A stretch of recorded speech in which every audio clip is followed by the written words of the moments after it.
हूं कलीमुल्लाह। मेरी तरफ से तमाम मुसलमान भाइयों को ईद मुबारक। आज हम बात करेंगे ऐसे कौन से 7 तरीके हैं जिनसे तुर्की का रेजिडेंस परमिट हासिल किया जा सकता है। हमारे साथ हैं अली अकबर साहब। अस्सलाम वालेकुम सर, क्या हाल है? वालेकुम अस्सलाम कलीमुल्लाह, मैं ठीक हूँ। आपका क्या हाल है? अल्हम्दुलिल्लाह सर, मैं ठीक हूँ। सर आप हमें बताएं कि ऐसे कौन कौन से तरीके हैं जिनसे तुर्की का रेजिडेंस परमिट हासिल किया जा सकता है। जी बिल्कुल कलीमुल्लाह। जी सर। बहुत अच्छा टॉपिक है। सबसे पहले तो मेरी तरफ से, अली अकबर की तरफ से सारे मुसलमान भाई जो हैं इंडिया में, पाकिस्तान में या दुनिया के किसी भी मुल्क में, सबको मेरी तरफ से ईद मुबारक। अल्लाह ताला आप सबको ज़िंदगी में सेहत और कामयाबी अता करे, और आपके जो मकासद हैं और जो भी आप बिज़नेस करना चाहते हैं और ज़िंदगी में आपका कोई भी गोल है, अल्लाह ताला वो हासिल करने में आपकी मदद फरमाए, आपको सेहत दे और सेहत वाली लंबी उम्र अता फरमाए। तो उसके बाद इंशाल्लाह ताला आज से हमने जो टर्किश सीरीज़ शुरू की है, इसमें जो रियल बिजनेसमैन है, जो स्पेशली टर्की के अंदर बिज़नेस करना चाहता है, इंपोर्ट एक्सपोर्ट करना चाहता है, या अपना छोटा मोटा किसी भी तरह का कोई बिज़नेस सेटअप करना चाहता है, तो इस हवाले से हमने बहुत ज़्यादा रिसर्च की है। तकरीबन हमारा 16 साल का एक्सपीरियंस तो एक तरफ है, 8 साल से 10 साल से मैं टर्की के साथ बिज़नेस कर रहा हूँ। वो जो हमारी इन्फॉर्मेशन है उसके साथ साथ हमने बहुत ज़्यादा रिसर्च करते हुए अपने कॉन्टेक्ट्स के ज़रिए, जो टर्की के अंदर लॉयर्स मौजूद हैं, कंसल्टेंट मौजूद हैं, जो टर्किश लोग हैं, उनके साथ रब्ता करते हुए हमने बहुत ही यूज़फुल इन्फॉर्मेशन आप लोगों के लिए कलेक्ट की है। और ये सारी कंसल्टेंसी हम आपको फ्री ऑफ कास्ट देने जा रहे हैं। तो हमने टर्किश सीरीज़ शुरू की है। तो इसमें मुख्तलिफ, क्योंकि एक वीडियो बहुत ज़्यादा लंबी हो जाती है, मुख्तलिफ़ टॉपिक्स पे हम मुख्तलिफ़ वीडियोस बनाएंगे जो आपको ये बताएगा कि टर्की के अंदर कौन कौन से शहर हैं जहाँ पर एक स्पेशल बिज़नेस हो सकता है। जैसे कि बुरसा में कौन सा काम हो सकता है। पाकिस्तान के वाले से अगर आप जानते हैं कि फैसलाबाद जो है वो पाकिस्तान का टेक्सटाइल का शहर है, तो फैसलाबाद की तरह टर्की में कौन सा शहर है जहाँ पर सिर्फ टेक्सटाइल का काम होता है, यानी बेड शीट, टावल या गारमेंट्स के हवाले से काम होता है। इसी तरह से बुरसा है, दैनीज़ली है, उसकी क्या अहमियत है। इसी तरह से टर्की का कश्मीर कौन सा है जो इंतहाई खूबसूरत सवात और गिलगित की तरह पहाड़ी इलाका है, जहाँ पर टर्किश लोग सैर के लिए जाते हैं और पूरी दुनिया से टूरिस्ट आते हैं। इस्तंबुल के अलावा दूसरे शहर यानी अंटालिया, मर्सन, इज़मीर, उसी के अलावा कोनिया है, उसके अलावा ट्रैबज़ोन है, रीज़े है और ये कार्स है, ये दूसरे शहर जो हैं इनमें क्या पोटेंशियल है, ये सारा कुछ हम आपके लिए लेकर आए हैं। जो रियल बिजनेसमैन है वो किस तरह से टर्की में सरवाइव कर सकते हैं और उसके बाद वो किस तरह से कामयाब हो सकते हैं। इस्तंबुल से हटकर छोटा सा इस्तंबुल है, लेकिन तुर्की बहुत बड़ा है, जिसकी तकरीबन 18 बंदरगाहें हैं और जिसके तकरीबन 200 के करीब शहर हैं इस्तंबुल के अलावा, और जिसमें हर शहर की अपनी एक स्पेशल अहमियत है। और इसी तरह से इंपोर्ट एक्सपोर्ट करने वालों के लिए, ट्रेडिंग करने वालों के लिए, और दुनिया में फूड का बिज़नेस, टेक्सटाइल का बिज़नेस, कंस्ट्रक्शन का बिज़नेस, मशीनरी का, केमिकल का बिज़नेस, किसी भी तरह का आप बिज़नेस करना चाहते हैं तो टर्की में कौन से शहर में कौन सा पोटेंशियल है, ये सारी रिसर्च हम आपके लिए लेकर आए हैं। जो रियल बिजनेसमैन हैं उनके लिए इंशाल्लाह ताला बहुत फ़ायदेमंद होगी, और इंशाल्लाह इसमें हम आपको सपोर्ट भी करेंगे, फ्री कंसल्टेंसी प्रोवाइड करेंगे, और इंशाल्लाह ताला आपकी कामयाबी में जो भी रोल हो सकता है हम प्ले करेंगे इंशाल्लाह। और ये ईद का तोहफ़ा समझ के हमारी तरफ से ये जो वीडियोस हैं, ये सीरीज़ ऑफ वीडियोस होगी जिसमें तकरीबन 100 के करीब वीडियोस होंगी। और इस पूरी सीरीज़ में इंशाल्लाह हम आपको टर्की का एक एक हिस्सा और एक एक शहर का पोटेंशियल आपके साथ डिस्कस करेंगे और आप उस हिसाब से उससे फ़ायदा उठा सकेंगे। बहुत शुक्रिया। आज हम फिर आपको बताते हैं, जैसे कि कलीमुल्लाह ने सवाल किया है कि कौन से ऐसे 7 तरीके हैं जिनसे टर्की की रेजिडेंस ली जा सकती है। बहुत से लोग 1 या 2 तरीके तो जानते होंगे, या 3 या 4 जानते होंगे। हम आपके लिए लेकर आए हैं 7 ऐसे तरीके जिनसे टर्की की रेजिडेंस हासिल की जा सकती है। उसमें सबसे पहले तो जैसे आप सब जानते हैं टर्की में अगर आप इन्वेस्टमेंट करते हैं तो इन्वेस्टमेंट जो है वो $2.5 लाख से शुरू होकर $10 लाख तक जाती है। तो एक तो ये है कि अगर आप टर्की में इन्वेस्टमेंट करते हैं तो आपको रेजिडेंस भी मिलती है और उसके साथ साथ आपको शहरियत भी मिलती है। $2.5 लाख की इन्वेस्टमेंट है ये। तो ये प्रॉपर्टी की इन्वेस्टमेंट है। लेकिन अगर आप बिज़नेस में इन्वेस्टमेंट करते हैं तो बिज़नेस इन्वेस्टमेंट की बेस पर भी आपको जो है तकरीबन $20,000 से ऑनवर्ड अगर आप इन्वेस्टमेंट करते हैं तो उस पर भी आपको रेजिडेंस मिलती है इन्वेस्टमेंट की बेस पर। इसके साथ अगर हम आते हैं दूसरा तरीका कौन सा है, वो बाइंग प्रॉपर्टी है। बाइंग प्रॉपर्टी इन्वेस्टमेंट मैंने बताया कि अगर आप प्रॉपर्टी में भी कर सकते हैं, किसी बिजनेस में भी कर सकते हैं, किसी फैक्ट्री में कर सकते हैं, इंपोर्ट एक्सपोर्ट में कर सकते हैं, किसी भी चीज़ में। लेकिन अगर आप रहने के लिए कोई घर खरीदते हैं तुर्की के किसी भी शहर में, जैसे मैंने बताया तकरीबन 200 के करीब शहर हैं इस्तांबुल के अलावा। इस्तांबुल में प्रॉपर्टी बहुत महंगी है, आपको 40-50 हज़ार डॉलर से कम का कोई घर नहीं मिलेगा। लेकिन अगर आप इज़मीर में ले लेते हैं, अगर आप कोनिया में ले लेते हैं, अगर आप ट्रैबज़ोन में ले लेते हैं, अगर आप इसी तरह कार्ज में ले लेते हैं, किसी और शहर में आप प्रॉपर्टी ले लेते हैं, बुरसा में, दैनीज़ली में, तो वहाँ पर प्रॉपर्टी मिनिमम कम से कम जो है $20,000 से आप एक घर खरीद सकते हैं, नॉर्मल एक अपार्टमेंट एक कमरे वाला। वो जो $20,000 का घर है उसकी बेस पर आपको हर साल आपको रेजिडेंस मिलती जाएगी 1 साल के लिए। 5 साल तक आपको रेजिडेंस मिलेगी, आपको, आपकी बीवी को और आपके बच्चों को जो 18 साल से कम है। तो 5 साल के बाद आपको शौरियत मिल जाएगी। तो ये एक 5 साल का पूरा प्रोसीजर है और हर साल इसमें आपको रेजिडेंस रिन्यू होती जाएगी प्रॉपर्टी घर की बेस पर। और इन्वेस्टमेंट कितनी चाहिए? सिर्फ $20,000। उसके लिए आप आसानी से घर खरीदें किसी भी शहर में, तुर्की में, पूरे तुर्की में कहाँ पर भी आप। लेकिन घर होना चाहिए या अपार्टमेंट होना चाहिए, यानी लैंड नहीं होनी चाहिए, ज़मीन फार्मिंग वाली नहीं होनी चाहिए, घर होना चाहिए या अपार्टमेंट होना चाहिए, किसी भी कीमत का हो। $10,000 का भी आपको मिल जाता है तो उस पर भी आपको शहरियत मिल जाएगी, रेजिडेंस मिलेगी और 5 साल बाद शहरियत मिल जाएगी। ये दूसरा तरीका है। तीसरा तरीका क्या है कि आप वहाँ पर कंपनी बनाते हैं। कंपनी के लिए क्या है कि आपने लिमिटेड लायबिलिटी कंपनी बनानी है जो मिनिमम 1 लाख टर्किश लीरा, जो तकरीबन अगर हम बात करते हैं यूरो या डॉलर्स में तो 15 से 16 हज़ार डॉलर की वो कैपिटल होगा। अब ये कैपिटल जो है 15-16 हज़ार डॉलर, इसका सिर्फ आपने 25% यानी कि चौथा हिस्सा पे करना होता है। जब आप चौथा हिस्सा पे करते हैं तो उस बेस पर आपको आगे ऑनवर्ड आप 5 मुलाजम उसमें रखते हैं और उसका जो है आप रेंट एग्रीमेंट करते हैं और पूरा आप बिज़नेस स्टार्ट करते हैं। तो आपको 2 लोग हों, 3 लोग हों, 4 लोग हों, जितने भी आप डायरेक्टर्स होंगे, हर डायरेक्टर को भी रेजिडेंस मिलेगी, उसकी बीवी को भी मिलेगी और उसके साथ साथ उसके बच्चों को भी मिलेगी। माशाल्लाह से। ये हमारे पास इसकी तीसरी थी बिज़नेस के ज़रिए। चौथी जो टाइप है, अगर आप टर्की में आते हैं और आप टूरिस्टिक रेजिडेंस ले लेते हैं जी सर, तो फिर आप जाके जॉब ढूंढते हैं और जॉब ढूंढ कर कि कहीं पर भी आप जॉब ढूंढ लेते हैं और आपको वर्क परमिट मिलता है, उस बेस पर भी आपको रेजिडेंस मिलेगी। जी सर, बिल्कुल ठीक है। पांचवी इसी तरह से आपके पास आ जाता है कि आपको रेजिडेंस मिली है, चाहे वो वर्क परमिट पे मिली है, चाहे प्रॉपर्टी पे मिली है, चाहे बिजनेस पे मिली है, चाहे इन्वेस्टमेंट पे मिली है, तो आपको अब अपनी फैमिली के लिए फैमिली रेजिडेंस अप्लाई कर सकते हैं, बीवी के लिए और बच्चों के लिए। इसी तरह से अगर आप छठी की बात करते हैं तो बहुत से लोग जो पाकिस्तान में जिन्होंने शादी नहीं की या दुनिया के किसी मुल्क में अभी कुंवारे हैं, अभी शादी नहीं की, अगर वो टर्की में शादी कर लेते हैं तो शादी की बेस पर भी उनको रेजिडेंस मिलती है और 5 साल के बाद और सम टाइम फास्ट ट्रैक के ज़रिए 3 साल के बाद भी शहरियत मिल जाती है। इसी तरह अगर बच्चे हो जाते हैं तो उसके बाद अगर हम बात करते हैं 7वां जो तरीका है, आप स्टूडेंट हैं, आपने 6 माह से ज़्यादा के किसी भी कोर्स में दाखिला लिया है, तो 6 माह, 9 माह या 1 साल का, तो वो जो टेक्निकल है या यूनिवर्सिटी या कॉलेज का कोर्स है उस बेस पर भी आपको रेजिडेंस मिलती है, जिसको स्टडी वर्क परमिट है या स्टडी परमिट कहा जाता है। उस पर आपको काम की भी इजाज़त होती है। इसके साथ साथ अगर हम देखते हैं कि बहुत से लोग बीमार होते हैं, अपने इलाज मुआवजे के लिए जाते हैं, तो ऐसे पेशेंट्स जो होते हैं उनको भी रेजिडेंस मिलती है और उनके साथ अगर उनको लुक आफ्टर करने के लिए कोई बंदा होता है, उनका असिस्टेंट, उसको भी रेजिडेंस दे देते हैं।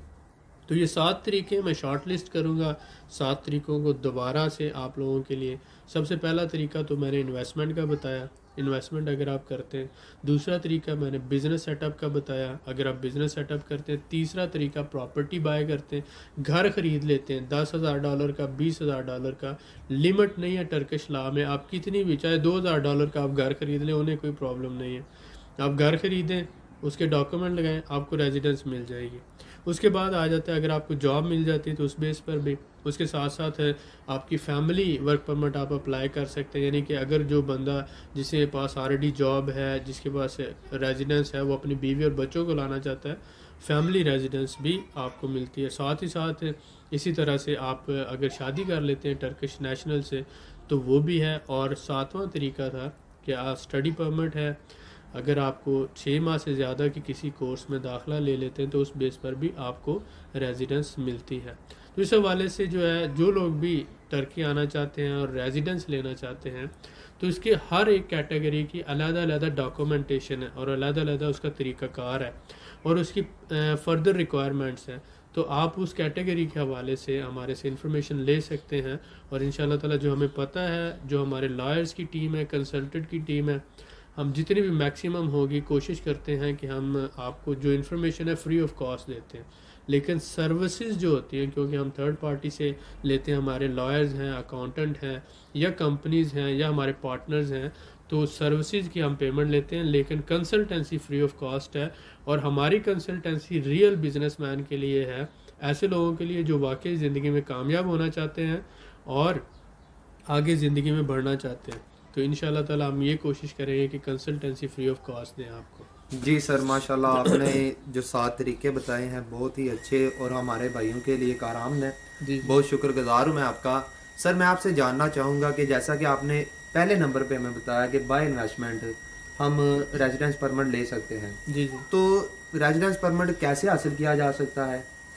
देखिए, इसके जब बारे में इन्वेस्टमेंट की बात करते हैं तो इन्वेस्टमेंट किसी भी चीज़ में हो सकती है, किसी रनिंग बिजनेस में हो सकती है, जी सर। बैंक में आप पैसे डिपॉजिट करवा सकते हैं, आप प्रॉपर्टी बाय कर सकते हैं, गवर्नमेंट के बॉन्ड खरीद सकते हैं। जी सर। कोई भी ऐसा तरीका जिससे आप इन्वेस्टमेंट करेंगे टर्की के अंदर तो आपको उस बेस पे रेजिडेंस मिल जाएगी। जी सर, बिल्कुल ठीक तो है। वो जो इन्वेस्टमेंट है वो डिपेंड करती है $50,000 से लेकर ऑनवर्ड आप $2.5 लाख तक जितनी मर्जी करें। बिल्कुल ठीक है सर। सर जैसा कि आप जानते हैं कि हमारे बहुत से भाई या फिर मेरी मालूमात के मुताबिक कहा जाता है कि $2.5 लाख जो है ना उस पे ही रेजिडेंस परमिट मिलता है। जी जी। तो आपने डिटेल में अभी बताया कि किसी भी किस्म का घर आप खरीद लें, चाहे वो $10,000 का है, $20,000 का या $50,000 का जी है, जी। तो क्या $10,000 का खरीदें या $20,000 का खरीदें उस पर भी रेजिडेंस परमिट मिल जाता है? यही तो सबसे ज़्यादा जो है हम अपने भाइयों को ईद का तोहफा देना चाहते हैं जी सर, बहुत कि शुक्रिया। बहुत से लोगों को जो इन्फॉर्मेशन नहीं है, इन्फॉर्मेशन आज के दौर में रियल और जेन्युइन इन्फॉर्मेशन जी सर। बहुत ज़्यादा वैल्यूएबल।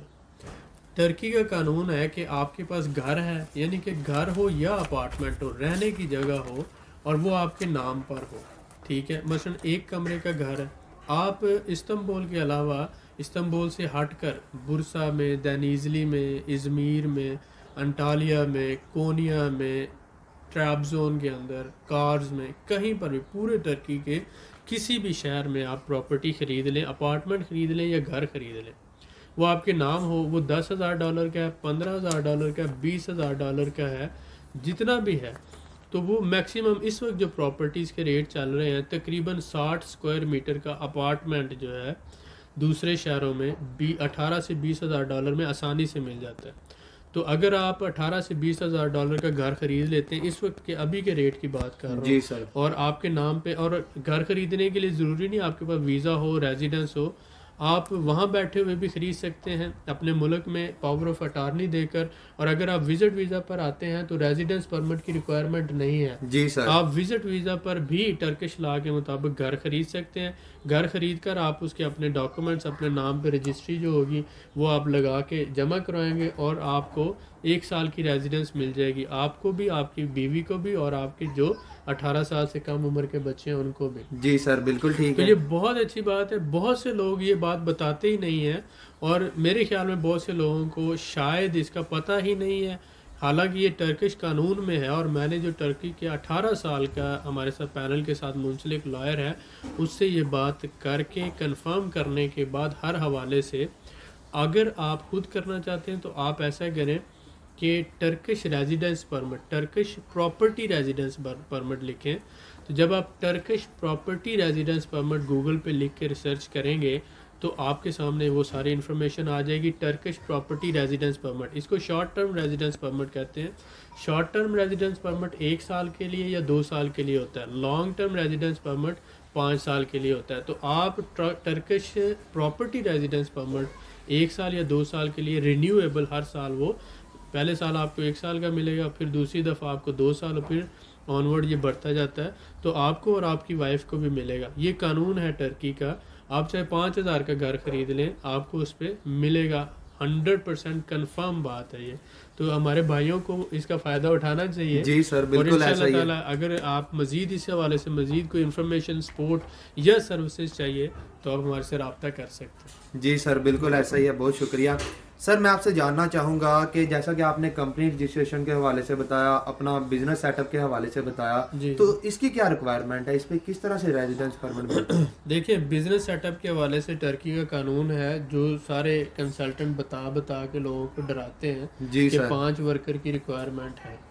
लेकिन सिंपल सी बात है कि 5 वर्कर की रिक्वायरमेंट है। कंसल्टेंट का काम होता है कि इसको दूसरा तरीका बताना जिससे मिनिमम अखराजात करते हुए एक बिजनेस सेटअप किया जा सके। ऐसा ही है, बिल्कुल सर, ऐसा तो ही है। पहली बात तो ये कि अगर आप 5 वर्कर की तरफ आते हैं तो 1 लाख टर्किश लीरा की रिक्वायरमेंट है, और 1 लाख टर्किश लीरा $16,000-15,000 बनता है। ठीक हो और गया उसमें उन्होंने कहा है कि आप सिर्फ 25% कैपिटल जमा कराएं, बाकी 2 साल के अरसे में आपने जमा करवाना है। जी सर। और इस दौरान आपने 5 वर्कर रखने हैं। अब सपोज करें अगर 3 से 4 लोग आपस में मिलकर ये कंपनी बना लेते हैं, तो इस कंपनी का ओवरऑल सारे अखराजात मिलाकर, जिसमें 2 साल का ऑफिस का किराया है, जी सर, 5 वर्करों की तनख्वाहें हैं, उसके अलावा अकाउंटेंट के अखराजात हैं, लॉयर के अखराजात हैं, अगर हम पूरा सारा इसको सम अप करते हैं, ऐसा ही है तो सर। हम अपने जो लोग हैं उनको पैकेज दे रहे हैं $12,000 का। जी सर। जिसके अंदर ये सब कुछ शामिल है, हर चीज़ A to Z एवरीथिंग शामिल है। और इसमें अगर 4 लोग मिलके करें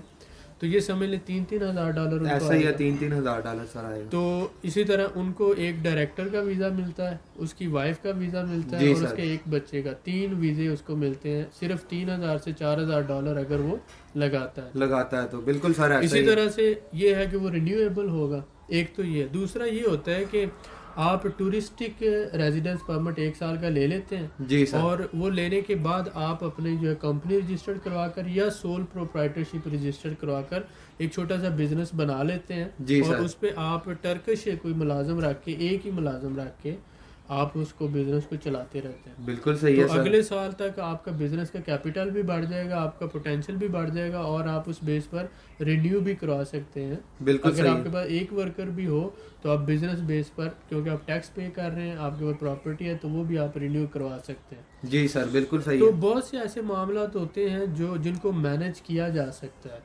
ऐसा ही है सर। इसलिए कम से कम जो भी बंदा बिजनेस करना चाहता है टर्की के अंदर, $10,000 से $15,000 तो उसके पास टोटल अमाउंट होनी चाहिए ना, कैपिटल, जिसमें से $3,000-4,000 या $5,000 मैक्सिमम $3,000-4,000 उसका बिजनेस रेजिडेंस लेने में, सेटअप बनाने में खर्चा हो जाएगा। अब उसके बाद जब उसको रेजिडेंस मिलती है तो $5,000-6,000 या $7,000 उसके पास हो कि वो अपना कोई ना कोई काम कर सके। कोई उसमें दुकान डालनी है तो उसमें माल ला के डाल सकता है, गोश्त की दुकान डाल सकता है, मुर्गी की दुकान डाल सकता है, फल फ्रूट की दुकान डाल सकता है, उसके अलावा गारमेंट्स की दुकान डाल सकता है, यानी तौलिया, बेडशीट है, या गारमेंट्स जो होते हैं रेडीमेड गारमेंट्स, इनकी दुकान डाल सकता है। ज़रूरी नहीं कि हर बंदा हॉस्टल बनाए, ज़रूरी नहीं कि हर बंदा रेस्टोरेंट बनाए।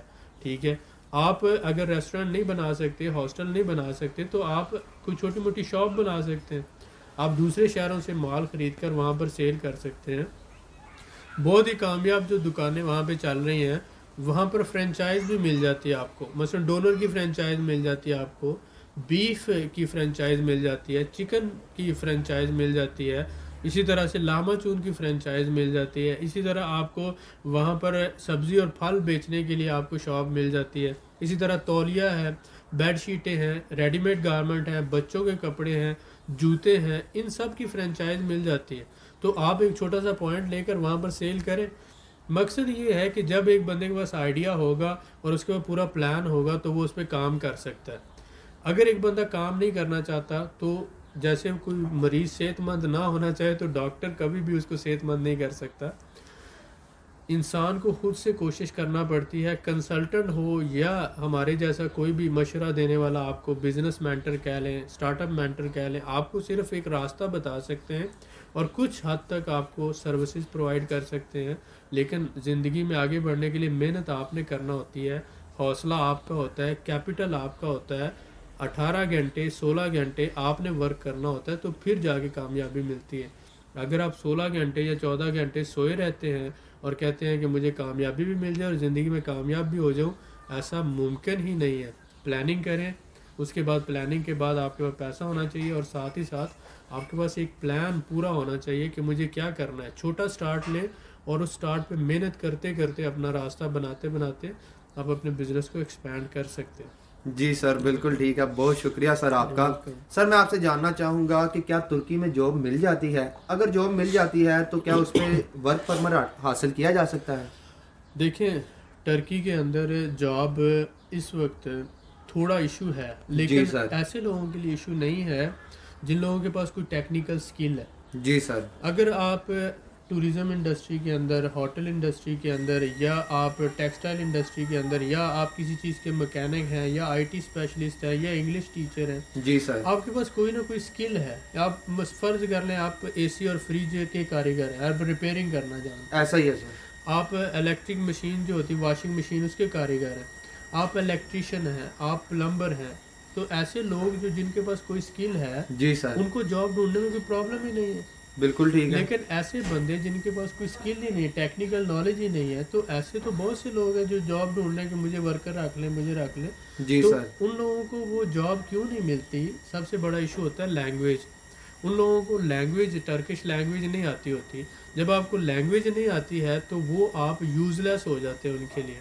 तो ऐसे बहुत से लोगों को जॉब में प्रॉब्लम होती है। लेकिन अगर आप इंग्लिश टीचर हैं, आईटी स्पेशलिस्ट हैं, आपके पास कोई ना कोई स्किल है, होटल और टूरिज़्म इंडस्ट्री के अंदर आपके पास एक्सपीरियंस है, या आप कोई ऐसा फ्रिज है, एसी है, इलेक्ट्रीशियन है, प्लम्बर है, कोई स्किल है आपके पास, तो जॉब आसानी से मिल जाती है और उस बेस पर आप अपने आगे फ्यूचर में वर्क परमिट भी ले सकते हैं। ऐसा ही है सर, स्किल का होना ज़रूरी है। जी जी। मैं सर आपसे जानना चाहूँगा कि फैमिली के लिए वर्क परमिट कौन से लोग हासिल कर सकते हैं?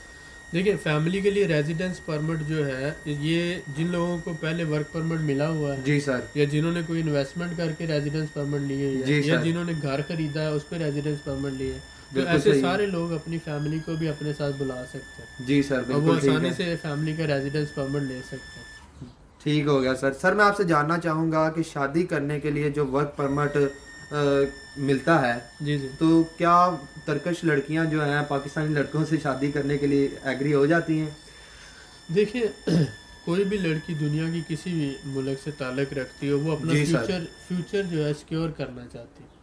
अब बात ये है कि टर्किश लोग मुसलमान हैं। ऐसा ही है सर। और बहुत सी ऐसी टर्किश लड़कियां हैं जो पाकिस्तानियों के साथ या किसी भी मुस्लिम लड़के के साथ शादी करती हैं। जी सर, ऐसा ही है। अब बहुत से हमारे पाकिस्तानी जो वहाँ पर स्टूडेंट हैं, जिन्होंने यूनिवर्सिटीज़ में एजुकेशन हासिल किया है, डॉक्टर्स हैं, इंजीनियर्स हैं, उन्होंने बहुत से टर्की में शादी की है। ऐसा ही है सर। तो बात ये है क्योंकि हम मुसलमान हैं और वो टर्किश लोग मुसलमानों से और स्पेशली पाकिस्तानियों से बहुत ज़्यादा प्यार करते हैं। जी सर, बिल्कुल तो ठीक है। इसलिए आपको आसानी से मिल जाती हैं, ऐसी बहुत सी फैमिलीज़ मिल जाती हैं जो, अगर आप इंटरेस्टेड हैं, अगर आप शादी नहीं की हुई आपने और आप शादी करना चाहते हैं, तो मुश्किल नहीं है। यानी कि ऐसा नहीं है कि यूरोप की तरह बहुत ज़्यादा मुश्किल है या यूरोपियन लड़कियों की तरह। ये फैमिली ओरिएंटेड लोग हैं, जी सर, बिल्कुल ठीक है, और बिल्कुल मुसलमान है, पर्दा करने वाली बाहयात औरतें हैं। जी सर। और इस्तांबुल से हटकर दूसरे शहरों में आप जब जाते हैं तो आपको लगता है कि आप अजान की आवाज़ आ रही है, आपको मस्जिदें हैं और कल्चर बहुत अच्छा है, खाने बहुत अच्छे हैं। जी सर। लिबास जो है वो बाहया है और आपको वो उस तरह से बेहयाई नज़र नहीं आती। तो आसानी से अच्छी फैमिलीज आपको मिल जाती हैं अगर आप शादी करना चाहते हैं। जी सर, बिल्कुल ठीक है। सर मैं आपसे जानना चाहूँगा कि जो स्टडी वर्क परमिट मिलता है, क्या वो रीन्यू हो जाता है? 2 दफ़ा रिन्यू होता है। अगर आप एक दफ़ा लेते हैं और उसके बाद दूसरी दफ़ा, इसी तरह से एक दफ़ा तो आपको लेकर आते हैं, उसके बाद ये होता है 2 दफ़ा फर्दर रिन्यू हो जाता है। सही है। उसके बाद ये है कि आप फिर आपको छोड़ना पड़ता है, मैक्सिमम 2 दफ़ा रिन्यू हो जाता है। बिल्कुल ठीक है सर, बहुत शुक्रिया सर इस कीमती मालूमात के लिए। मज़ीद मालूमात के लिए हमारे चैनल को सब्सक्राइब करें, वीडियो को लाइक करें और शेयर करें, बेल आइकन को ज़रूर प्रेस करें ताकि हमारी अगली वीडियो आपको मिल सके। अल्लाह हाफिज़।